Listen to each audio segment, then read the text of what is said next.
Obviously risk तभी arrive होते हैं जब चीज़ें आपके अकॉर्डिंग नहीं जाती हैं, जैसे आपने सोचा था वैसे चीज़ें नहीं होती हैं। तो फ्यूचर इवेंट जैसे कि नेचुरल डिजास्टर्स का हो जाना, अर्थक्वेक हो जाना, फ्लड का आ जाना, आपके कस्टमर की डिमांड में, आपके प्रोडक्ट की डिमांड में शिफ्ट आ जाना, एकदम से जो डिमांड है बहुत ज़्यादा नीचे गिर जाना, आपके कस्टमर की प्रेफरेंस चेंज जाना, आपके वर्कर का स्ट्राइक कर देना, ये सब चीज़ें जो है आप प्लान करके नहीं चलते हो, आपको नहीं पता, कभी भी हो सकती हैं और इनके चक्कर में आपको रिस्क हो सकता है।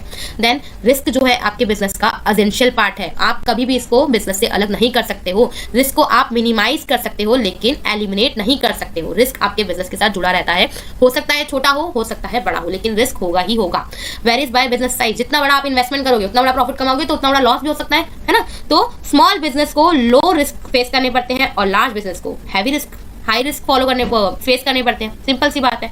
Profit as a reward for risk, अगर आप रिस्क लेते हो तो जरूरी नहीं है लॉस ही होगा, लेकिन अगर आपने हाई रिस्क लिया है तो अगर हाई लॉसेस के चांसेस है तो हाई प्रॉफिट के भी तो उतने चांसेस है। तो अगर आप रिस्क ज्यादा लेते हो तो आपको ग्रेटर प्रॉफिट्स हो सकते हैं, और रिस्क ही नहीं लोगे तो प्रॉफिट भी भूल जाओ, नहीं होगा। क्योंकि जो बिजनेस है उसके दो पहलू है, तो प्रॉफिट या तो